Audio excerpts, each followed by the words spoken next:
Hello friends, आज की इस वीडियो में मैं बताने वाला हूँ साइंस का ऑब्जेक्टिव क्वेश्चन। ऑब्जेक्टिव पूरे 80 ऑब्जेक्टिव क्वेश्चन। देखिए, साइंस का ऑब्जेक्टिव है, पूरे 80 प्रश्न है। इसके लिए समय है 2 घंटा 45 मिनट। ठीक है दोस्तों, हम 80 क्वेश्चन बताने वाले हैं। देखिए, पहला क्वेश्चन है, किस दर्पण की फोकस दूरी ऋणात्मक होती है। जी हाँ दोस्तों, किस दर्पण की फोकस दूरी ऋणात्मक होती है। तो ये तो आप लोगों की पता ही होगा कि अवतल दर्पण की फोकस दूरी ऋणात्मक होती है। ठीक है दोस्तों, चलते हैं अगले क्वेश्चन की ओर। अगला क्वेश्चन है, दर्पण की फोकस दूरी एफ और वक्रता त्रिज्या आर में क्या संबंध है दोस्तों। तो इसमें हो जाएगा ऑप्शन बी। ठीक है दोस्तों, r/2 एफ बराबर r/2। ठीक है दोस्तों, चलते हैं अगले क्वेश्चन की ओर। अगला क्वेश्चन है, समान दृष्टि के लिए स्पष्ट दृष्टि की न्यूनतम दूरी। तो ये तो 25 सेमी होता है, आप लोग जानते ही हैं। इसका ऑप्शन नंबर बी एकदम बिल्कुल सही हो जाएगा। चलते हैं अगले क्वेश्चन की ओर। अगला क्वेश्चन है, श्वेत प्रकाश का कौन सा रंग वर्ण किसी प्रिज्म से गुजरने के पश्चात सबसे कम झुकता है। ठीक है दोस्तों, तो इसमें हो जाएगा लाल। इसका नंबर सी एकदम बिल्कुल सही हो जाएगा, लाल। अगले क्वेश्चन की ओर चलते हैं। अगला क्वेश्चन है, मानव की आँख की रेटिना द्वारा बनाई गई छवि होती है। ठीक है दोस्तों, तो इसका ऑप्शन नंबर एकदम बिल्कुल बी सही हो जाएगा, वास्तविक और उल्टा। ठीक है दोस्तों, वास्तविक और उल्टा। चलते हैं अगले क्वेश्चन की ओर। आकाश का रंग नीला प्रतीत होता है। ठीक है दोस्तों, आकाश का रंग नीला प्रतीत होता है। तो प्रकाश के प्रकीर्णन के कारण आकाश का रंग नीला प्रतीत होता है। ठीक है दोस्तों, ऑप्शन नंबर एकदम बिल्कुल सही हो जाएगा। चलते हैं अगले क्वेश्चन की ओर। अगला क्वेश्चन है, किस दर्पण से वस्तु का प्रतिबिंब बड़ा बनता है। तो आप लोग जानते ही होंगे कि किस दर्पण वस्तु का प्रतिबिंब सबसे बड़ा बनता है। तो अवतल दर्पण से वस्तु का प्रतिबिंब सबसे बड़ा बनता है। ठीक है दोस्तों, चलते हैं अगले क्वेश्चन की ओर। अगला क्वेश्चन है, निम्नलिखित में कौन सा लेंस निकट दृष्टि दोष को ठीक करने के लिए उपयोग किया जाता है। ठीक है दोस्तों, तो इसका ऑप्शन नंबर एकदम बिल्कुल सी सही हो जाएगा, आंसर अवतल लेंस। ठीक है दोस्तों, अवतल लेंस। अगले क्वेश्चन की ओर बढ़ते हैं। अगला क्वेश्चन, निम्नांकित में से कौन उपकरण विद्युत धारा की उपस्थिति दर्शाता है। ठीक है दोस्तों, तो इसमें हो जाएगा गैल्वेनोमीटर। ठीक है दोस्तों, ऑप्शन नंबर एकदम बिल्कुल सही हो जाएगा, गैल्वेनोमीटर। ठीक है दोस्तों, चलते हैं अगले क्वेश्चन की ओर। अगला क्वेश्चन है क्वेश्चन नंबर 10। दाएं हाथ के अंगूठे के नियम को किसने प्रतिपादित दाएं हाथ के अंगूठे के नियम को किसने प्रतिपादित किया था। ठीक है दोस्तों, तो इसमें ऑप्शन में है अस्टर्ड, फ्लेमिंग, आइंस्टीन, मैक्सवेल। ठीक है दोस्तों, तो इसमें ऑप्शन नंबर एकदम बिल्कुल बी सही हो जाएगा, फ्लेमिंग ने है अंगूठे के नियम का प्रतिपादन किया था। ठीक है दोस्तों, क्वेश्चन नंबर 11 की ओर। विभवांतर का एसआई मात्रक क्या है। ठीक है दोस्तों, तो आप लोगों को पता है कि विभवांतर का एसआई मात्रक वोल्ट होता है। इसका ऑप्शन नंबर बिल्कुल सही हो जाएगा। चलते हैं अगले क्वेश्चन नंबर 12 की ओर। क्वेश्चन है कि निम्नलिखित में किस संयोजन द्वारा प्रतिरोध का मान बढ़ता है। ठीक है दोस्तों, तो इसमें हो जाएगा श्रेणी क्रम द्वारा है जो प्रतिरोध का मान बढ़ता है। ठीक है दोस्तों, चलते हैं अगले क्वेश्चन की ओर। अगला क्वेश्चन नंबर 13 की ओर चलते हैं। चुंबकीय बल रेखा की प्रकृति होती है। चुंबकीय बल रेखा की प्रकृति होती है। तो ऑप्शन में काल्पनिक, वास्तविक है, वास्तविक एवं काल्पनिक दोनों, इनमें से कोई नहीं। तो इसका ऑप्शन नंबर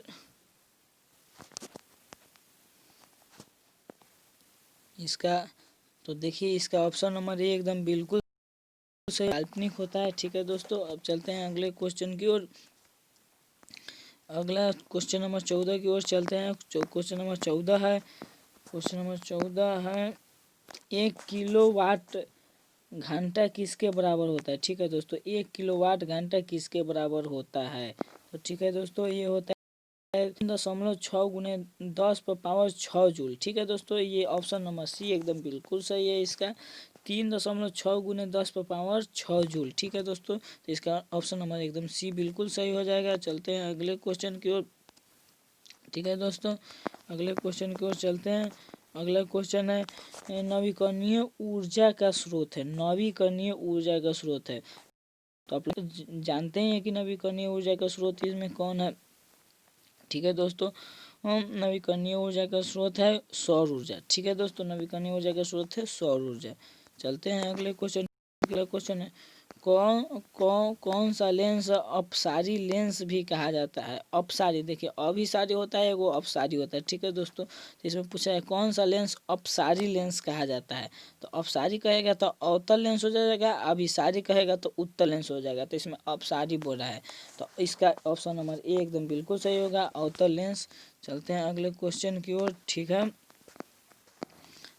क्वेश्चन है प्रकाश का प्राथमिक वर्ण कौन है। प्रकाश का प्राथमिक वर्ण तो उपयुक्त सभी, इसमें हो जाएगा लाल नीला हरा, उपयुक्त सभी है। ठीक है दोस्तों, इसमें उपयुक्त सभी आएगा। ठीक है दोस्तों, चलते हैं क्वेश्चन नंबर 18 की ओर। क्वेश्चन नंबर 18 है निम्नलिखित में से कौन नेत्र का रंगीन भाग होता है। निम्नलिखित में से कौन नेत्र का रंगीन भाग होता है। तो इसमें रेटिना है जो नेत्र का रंगीन भाग होता है। इसका ऑप्शन नंबर बिल्कुल सी एकदम बिल्कुल सही हो जाएगा। ठीक है दोस्तों, अगले क्वेश्चन की ओर चलते हैं। अगला क्वेश्चन है 1 pH बराबर होता है। ठीक है दोस्तों, 1 pH बराबर होता है, तो ऑप्शन में है 746 वाट, 760 वाट, 780 वाट, 550 वाट। ठीक है दोस्तों, ये 1 pH में होता है। 1 pH में कितना होता है, तो 1 pH में होता है 746 वाट। आप लोग तो जानबे करते हैं 746 वाट 1 pH में होता है। चलते हैं अगले क्वेश्चन की ओर। अगला क्वेश्चन है यहाँ पे विशालक शीशा मैग्नीफाइंग ग्लास होता है। विशालक शीशा मैग्नीफाइंग ग्लास होता है। ठीक है दोस्तों, तो इसका ऑप्शन नंबर एकदम बी सही हो जाएगा, उत्तल लेंस। उत्तल लेंस एकदम बिल्कुल बी सही हो जाएगा। चलते हैं अगले क्वेश्चन की ओर। अगला क्वेश्चन है 21 नंबर। क्वेश्चन नंबर 21, जब किसी चालक तार से विद्युत धारा प्रवाहित होती है तो गतिशील कण है। तो गतिशील कण इसमें बताना है। इसमें गतिशील कण है इलेक्ट्रॉन। इलेक्ट्रॉन नंबर डी एकदम बिल्कुल सही है, इलेक्ट्रॉन। और अगले क्वेश्चन नंबर की और चलते एम्पियर घंटा मात्रक है।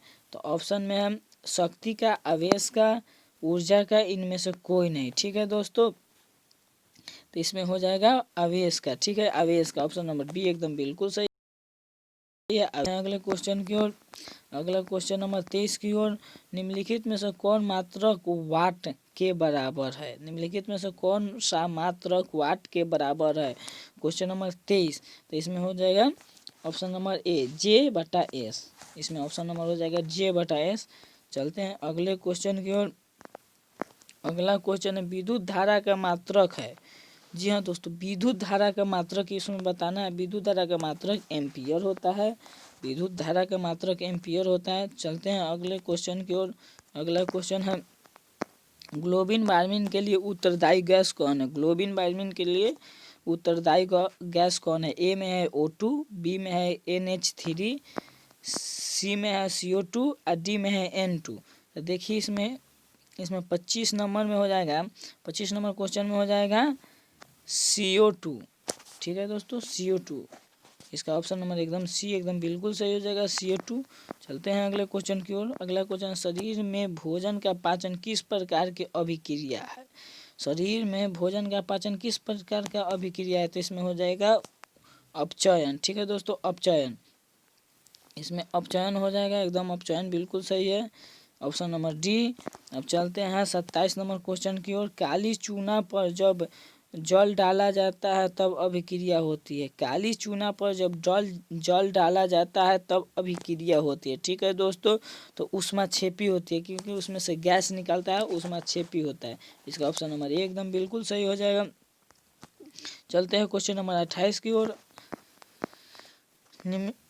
क्वेश्चन नंबर 28 है निम्नांकित में कौन सबसे अधिक क्रियाशील है। निम्नांकित में कौन सबसे अधिक क्रियाशील है।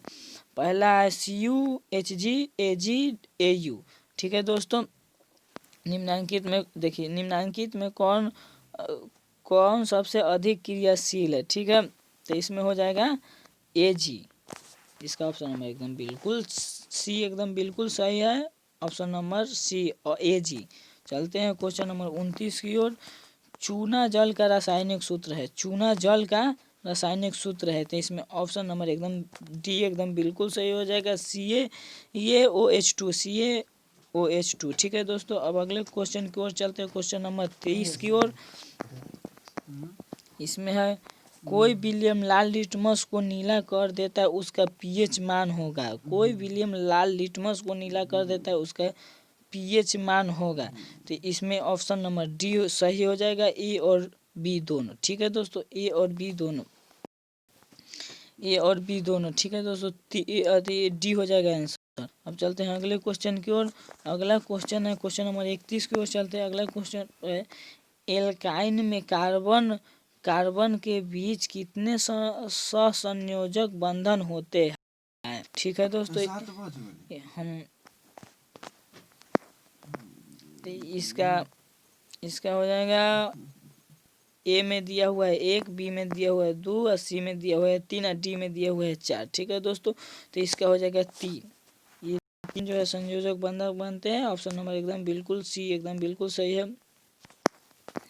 क्वेश्चन नंबर अगले क्वेश्चन की ओर चलते हैं। ग्लूकोज का आणविक सूत्र है, ग्लूकोज का आणविक सूत्र तो आप लोग जानबे करते हैं, C6H12O6, इसका होता है C6H12O6, ऑप्शन नंबर ए एकदम बिल्कुल सही है इसका। क्वेश्चन नंबर 33 की ओर चलते हैं, सॉरी 33, क्वेश्चन नंबर 33 की ओर। उच्च वसीय अम्लों के सोडियम लवण कहलाते हैं, उच्च वसीय अम्लों के सोडियम लवण कहलाते हैं, ठीक है दोस्तों। तो इसका ए ऑप्शन नंबर ए एकदम बिल्कुल सही हो जाएगा, साबुन, ठीक है दोस्तों। क्वेश्चन नंबर 34 की ओर चलते हैं। CHO अभिक्रियाशील मूलक को कहते हैं, CHO अभिक्रियाशील मूलक को कहते हैं, तो आप लोग को मालूम है ये एल्डिहाइड को कहते हैं, एल्डिहाइड, ऑप्शन नंबर एकदम ए एकदम बिल्कुल सही, एल्डिहाइड। अब अगले क्वेश्चन की ओर चलते हैं। अगला क्वेश्चन है आवर्त सारणी के किसी आवर्त के बाएं से दाएं जाने पर तत्वों की परमाणु त्रिज्या, तो इसमें बताना है 35 नंबर। तो 35 नंबर का ए एकदम बिल्कुल जाएगा कि घटती है, इसमें घटती है। अब चलते हैं क्वेश्चन नंबर 36 की ओर। क्वेश्चन नंबर 36 है निम्नांकित तत्वों को उनके अधातु गुण के अनुसार बढ़ते क्रम में सजाए, ठीक है दोस्तों। तो इसका सही ऑप्शन नंबर हो जाएगा बी, ठीक है दोस्तों। चलते हैं अगले क्वेश्चन की ओर। अगला क्वेश्चन नंबर 37 की ओर। सिलिकॉन क्या है, सिलिकॉन क्या है, सिलिकॉन क्या है, तो सिलिकॉन आपको पता ही है, सिलिकॉन क्या है, उपधातु है सिलिकॉन। तो इसका ऑप्शन नंबर एकदम बिल्कुल सी एकदम सही हो जाएगा, उपधातु। 38 की ओर। निम्नांकित में कौन विद्युत धनात्मक तत्व है, निम्नांकित में कौन विद्युत धनात्मक तत्व है, ठीक है दोस्तों। तो इसमें हो जाएगा नाइट्रोजन, सॉरी दोस्तों, नाइट्रोजन नहीं, सोडियम, Na। इसका ऑप्शन नंबर एकदम बिल्कुल सी एकदम सही हो जाएगा, सॉरी गलती से बोल दिए हैं, इसका ऑप्शन नंबर एकदम सी सही हो जाएगा, सोडियम, ठीक है दोस्तों। अब क्वेश्चन नंबर 39 की ओर चलते हैं। टिहरी बांध का निर्माण किस प्रदेश में हुआ, तो टिहरी बांध का निर्माण किस प्रदेश में हुआ आप लोगों को तो मालूम ही है, उत्तर प्रदेश में टिहरी बांध का निर्माण हुआ था, उत्तर प्रदेश में, ठीक है दोस्तों। क्वेश्चन नंबर 30 की ओर चलते हैं। क्वेश्चन नंबर 40 की ओर चलते हैं, थोड़ा गलती हो जा रहा है। क्वेश्चन नंबर 40 की ओर चलते हैं। देखिए निम्नांकित में किस धातु को केरोसिन में डुबो कर रखते हैं, निम्नांकित में किस धातु को केरोसिन में डुबो कर रखते हैं, तो ऑप्शन नंबर बी एकदम बिल्कुल सही हो जाएगा, सोडियम को केरोसिन में डुबो कर रखते हैं। अब चलते हैं अगले क्वेश्चन की ओर। अगला क्वेश्चन है अपमार्जक से बनाए जाते हैं, अपमार्जक से बनाए जाते हैं, ठीक है दोस्तों। तो अपमार्जक से इसमें से सभी बनाए जाते हैं, Surf Excel, shampoo, easy Surf, इसमें से सभी उपयुक्त सभी बनाए जाते हैं, ठीक है दोस्तों। ऑप्शन नंबर एकदम डी बिल्कुल सही हो जाएगा। अब चलते हैं क्वेश्चन नंबर 42 की ओर। सौर सेल में किसका उपयोग होता है, सौर सेल में किसका उपयोग होता है, ठीक है दोस्तों। तो इसमें हो जाएगा सिलिकॉन, ठीक है दोस्तों। ऑप्शन नंबर बी एकदम बिल्कुल सही होगा, सिलिकॉन। अब क्वेश्चन नंबर 43 की ओर चलते हैं। 43 की ओर, तो 43 में हम निम्नलिखित में किसका उपयोग खाना बनाने वाले ईंधन में होता है। निम्नलिखित में किसका उपयोग खाना बनाने वाला ईंधन में नहीं होता है। ईंधन में नहीं होता है, सॉरी दोस्तों, ईंधन में नहीं होता है। तो आप लोग जानबे करते हैं एलपीजी से खाना बनता है, बायोगैस से खाना बनता है, कोयला से खाना बनता है, लेकिन सीएनजी से नहीं बनता। इसका ऑप्शन नंबर ए एकदम बिल्कुल सही हो जाएगा। अब चलते हैं क्वेश्चन नंबर 44 की ओर। क्वेश्चन नंबर 44 की ओर, 2Cu प्लस O2 तीर के निशान 2CuO है। ठीक है दोस्तों, तो ये है ऑक्सीकरण। ऑक्सीकरण, इसका ऑप्शन नंबर ए एकदम बिल्कुल सही हो जाएगा, ऑक्सीकरण है ये। अब चलते हैं क्वेश्चन नंबर 45 की ओर। 45 की ओर, निम्नलिखित में कौन सा समीकरण संतुलित नहीं है। इसमें संतुलित नहीं बताना है, संतुलित नहीं है समीकरण। ठीक है दोस्तों, कौन सा समीकरण संतुलित नहीं है। तो ऑप्शन नंबर बी एकदम बिल्कुल सही है ये ऑप्शन नंबर, क्योंकि ये समीकरण संतुलित नहीं है। ठीक है दोस्तों, चलते हैं अगले क्वेश्चन की ओर। क्वेश्चन नंबर 46, उदासीन विलयन का पीएच मान होता है। तो उदासीन विलयन का पीएच मान 7 होता है, तो आप लोग जानबे करते हैं। ऑप्शन नंबर ए एकदम बिल्कुल सही हो जाएगा, उदासीन विलयन का पीएच मान 7 होता है। ठीक है दोस्तों, क्वेश्चन नंबर 47 की ओर चलते हैं। निम्नलिखित में कौन दुर्बल अम्ल है। ठीक है दोस्तों, तो निम्नलिखित में CH3COOH है। ठीक है दोस्तों, ऑप्शन नंबर एकदम बिल्कुल सी सही हो जाएगा। चलते हैं 48 नंबर क्वेश्चन की ओर। क्रायोलाइट अयस्क है, क्रायोलाइट अयस्क है। ठीक है दोस्तों, तो इसमें बताना है क्रायोलाइट अयस्क कौन है। ठीक है, तो इसमें एल्यूमिनियम का हो जाता है, एल्यूमिनियम का। अब क्वेश्चन नंबर 49 की ओर चलते हैं। पोटेशियम की परमाणु संख्या, तो आप लोग जानबे करते हैं पोटेशियम की परमाणु संख्या 19 होती है। पोटेशियम की परमाणु संख्या 19, सी ऑप्शन नंबर एकदम बिल्कुल सही है। अब चलते हैं क्वेश्चन नंबर 50 की ओर। फार्मिंग अम्ल का IUPAC नाम है। फार्मिंग अम्ल का IPUAC नाम है। ठीक है दोस्तों, तो देखते हैं फार्मिंग अम्ल का मेथेनोइक अम्ल नाम है। इसका ऑप्शन नंबर एकदम बिल्कुल सही हो जाएगा, मेथेनोइक अम्ल।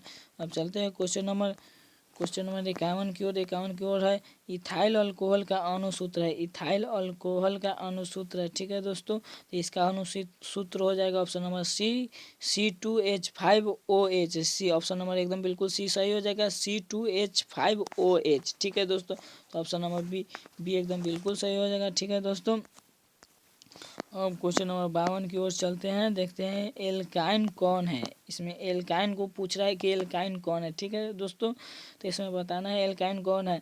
तो इसमें बताना है C2H2 एल्काइन है। ठीक है, ऑप्शन नंबर ये एकदम बिल्कुल सही हो जाएगा, C2H2। 53 की ओर चलते हैं। चीनी का रासायनिक सूत्र है, तो ये आप लोग जानबे करते हैं चीनी का रासायनिक सूत्र क्या है दोस्तों। ठीक है दोस्तों, चीनी का रासायनिक सूत्र होता है C12H22O11। ठीक है दोस्तों, इसका ऑप्शन नंबर बी एकदम बिल्कुल सही हो जाएगा। अब चलते हैं अगले क्वेश्चन 54 की ओर। एसिटिलीन में कार्बन कार्बन के बीच सहसंयोजक बंधन की संख्या है। ठीक है दोस्तों, तो इसमें 3 होते हैं। अब क्वेश्चन नंबर 55 की ओर चलते हैं। 55 के श्वसन के अध्ययन के लिए उपयोग किए जाने वाले बीज हैं। श्वसन के अध्ययन के लिए उपयोग किए जाने वाले बीज है, तो इसमें हो जाता है अंकुरित बीज। ठीक है दोस्तों, अंकुरित बीज। ऑप्शन नंबर बी एकदम बिल्कुल सही है। चलते हैं 56 की ओर। क्वेश्चन नंबर 56 की ओर, मानव वृक्क किस प्रणाली का एक हिस्सा है। तो इसमें ऑप्शन नंबर एकदम बिल्कुल सी सही हो जाएगा, उत्सर्जन के। ठीक है दोस्तों, इसमें क्योंकि वृक्क उत्सर्जन का ही काम करती है। ठीक है दोस्तों, अब चलते हैं क्वेश्चन नंबर 57 की ओर।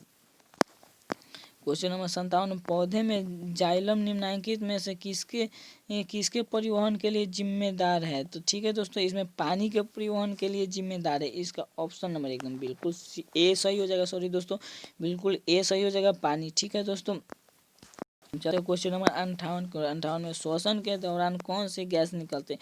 तो ये आप लोगों को पता ही होगा, श्वसन के दौरान CO2 निकलती है। ठीक है दोस्तों, ऑप्शन नंबर एकदम बिल्कुल सही हो जाएगा, CO2। अब चलते हैं क्वेश्चन नंबर 59 की ओर। क्वेश्चन नंबर 59 है, फलों के पकने को निम्न में से किससे नियंत्रित किया जाता है? तो इथिलीन से नियंत्रित किया जाता है। ऑप्शन नंबर एकदम बिल्कुल सी सही है, इथिलीन। ठीक है दोस्तों, अब चलते हैं क्वेश्चन नंबर 60 की ओर। न्यूरॉन का वह हिस्सा जहाँ जानकारी हासिल की जाती है, न्यूरॉन का वह हिस्सा जहाँ जानकारी हासिल की जाती है, इसमें होता है एंड्राइट, एंड्राइट होता है। ऑप्शन नंबर एकदम बिल्कुल सही है। अब चलते हैं अगले क्वेश्चन की ओर। अगला क्वेश्चन है निम्नांकित आपातकाल का हार्मोन है, कौन आपातकाल का हार्मोन है? ठीक है दोस्तों,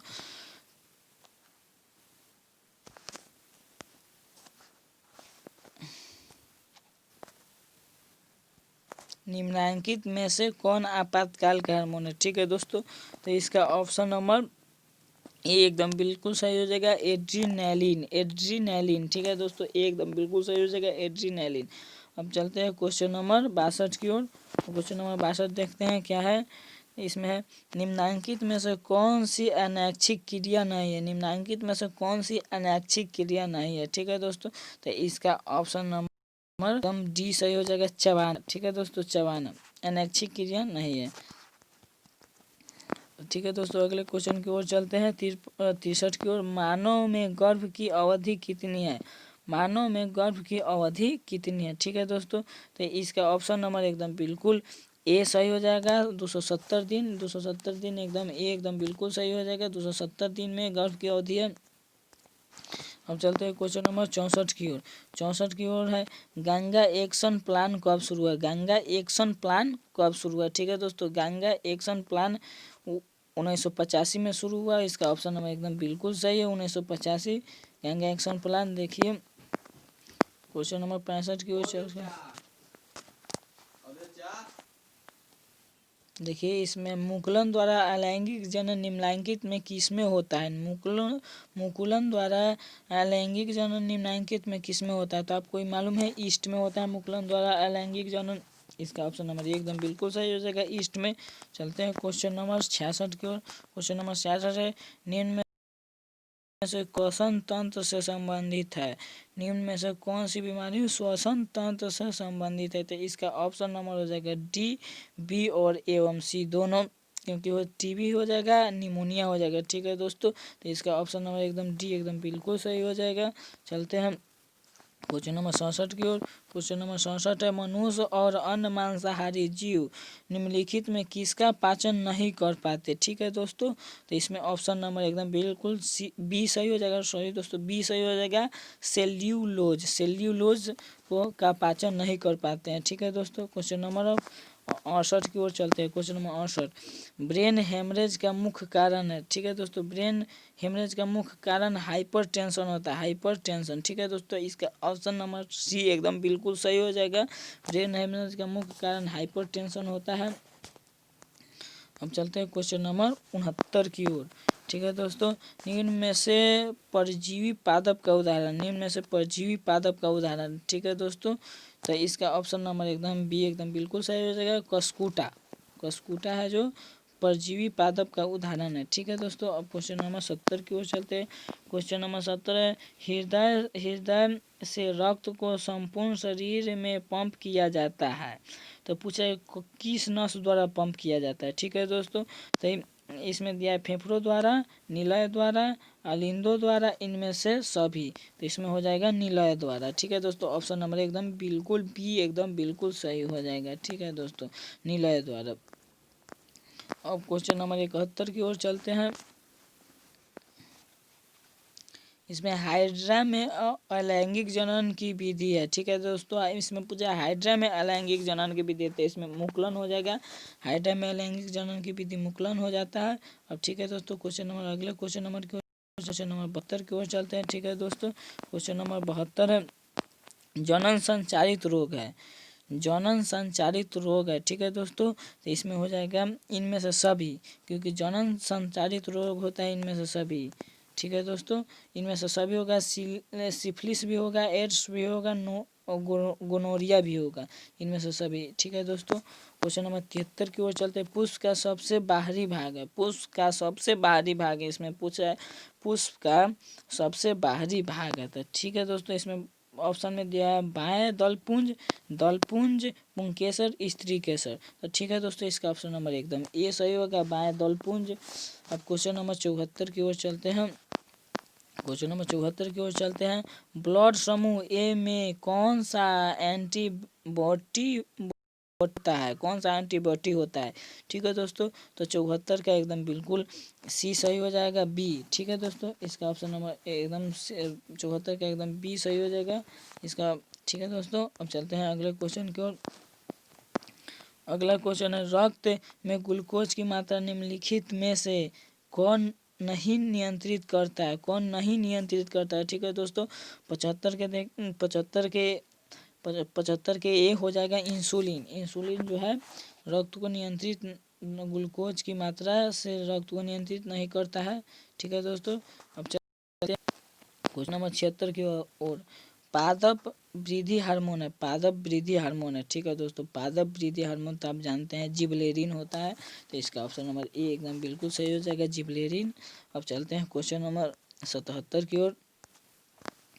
क्वेश्चन नंबर 77 है, हार्मोन स्रावित होता है, तो ये आप लोगों को पता है हार्मोन अंतःस्रावी ग्रंथि से स्रावित होता है कि इसका ऑप्शन नंबर ए एकदम बिल्कुल सही है, हार्मोन अंतःस्रावी ग्रंथि से। ठीक है दोस्तों, अब क्वेश्चन नंबर 78 की ओर चलते हैं। मनुष्य के मुख गुहा में कितने जोड़े लार ग्रंथियाँ पाई जाती है? ठीक है दोस्तों, तो इसमें 3 जोड़े लार ग्रंथियाँ पाई जाती है, इसका ऑप्शन नंबर एकदम बिल्कुल 3 एकदम बिल्कुल सी एकदम बिल्कुल सही है। अब चलते हैं क्वेश्चन नंबर 79 की ओर। क्वेश्चन नंबर 79 एंड्रोजेन है, एंड्रोजेन है में तो है मेल हार्मोन, फीमेल हार्मोन, पाचक रस, पैराथाइरॉइड हार्मोन। तो इसमें होता है नर्लिंग हार्मोन, नर्लिंग हार्मोन मतलब होता है मेल हार्मोन। ठीक है दोस्तों, तो इसका ऑप्शन नंबर ए एकदम बिल्कुल सही हो जाएगा, मेल हार्मोन। ठीक है दोस्तों, अब क्वेश्चन नंबर 80 की ओर चलते हैं। इसमें मोटर को अपने प्रयोग के लिए किसने चुना? मोटर के अपने प्रयोग के लिए आप लोग तो जानबे करते मेंडल ने चुना। इसमें ऑप्शन नंबर ए एकदम बिल्कुल सही हो जाएगा, मेंडल। जी दोस्तों, आज के इस वीडियो में इतना ही। अगले वीडियो में सोशल साइंस का बनाने वाले हैं। ठीक है दोस्तों, ठीक है।